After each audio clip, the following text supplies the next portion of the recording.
Hello people and welcome back to the Forbes YouTube channel. आज है 3rd of December and we are back with our daily current affairs initiative where we bring to you 10 questions from current affairs in the MCQ format which are extremely important for all your competitive exams. So without further ado, let's move to question 1 of the day. Which organization recently developed India's indigenous Hansa 3 NG trainer aircraft?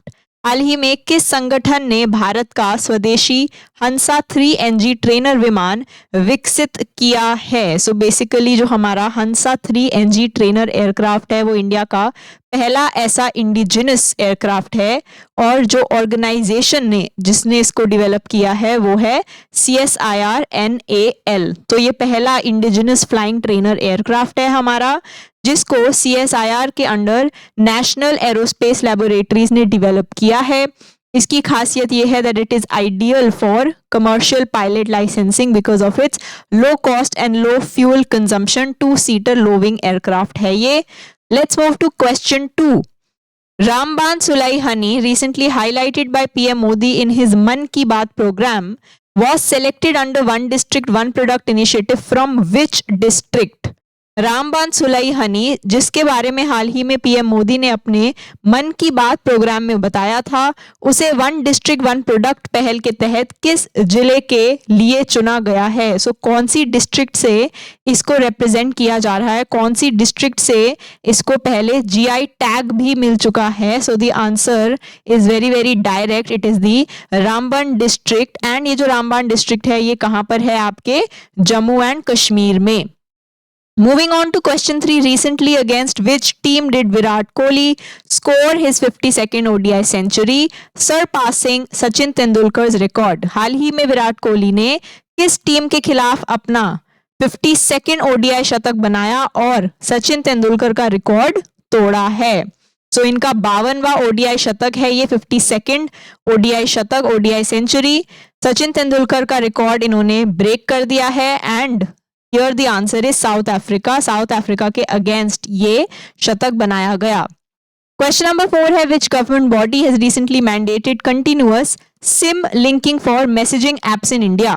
हाल ही में किस सरकारी संस्था ने भारत में messaging apps के लिए लगातार SIM linking को जरूरी कर दिया है? तो इसमें से हम गेस भी कर सकते हैं कि कौन सा ऐसा गवर्नमेंट बॉडी है जो इससे सबसे ज्यादा रिलेट कर पाएगा, related to SIM linking messaging apps. जो भी आपका टेलीकॉम डिपार्टमेंट है, सो डिपार्टमेंट ऑफ टेलीकम्युनिकेशंस ही ऐसा कुछ मैंडेट हमें दे पाएगा। क्वेश्चन नंबर 5 है who assume charge as controller of warship production and acquisition on November 28, 2025?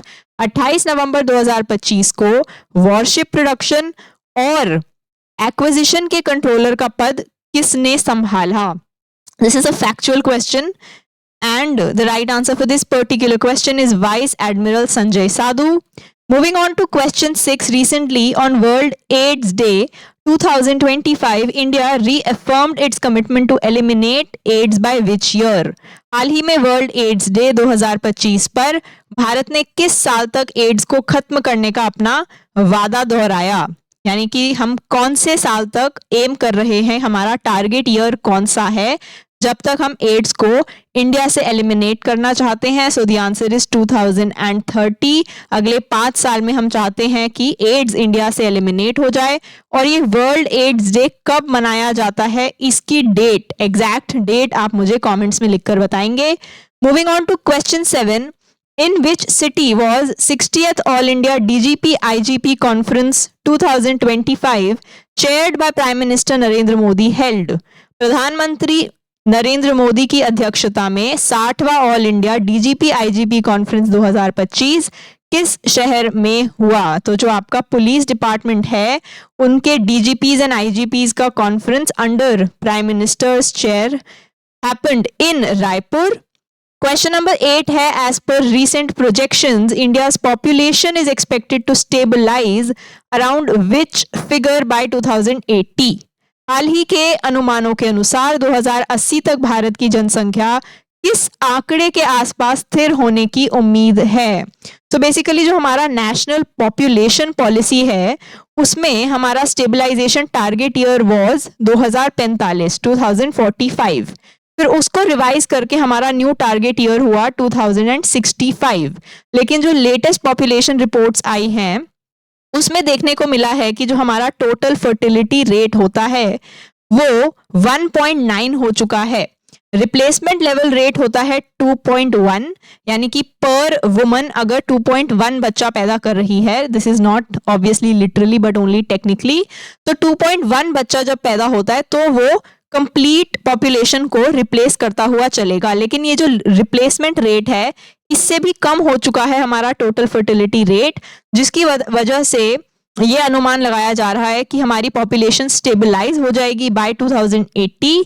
And ये किस आंकड़े पर स्टेबलाइज होगी? The answer is 1.8 to 1.9 billion population. Question other way round भी पूछा जा सकता है कि by which year it is estimated कि इंडिया की पॉपुलेशन स्टेबलाइज होगी। So the answer is 2080।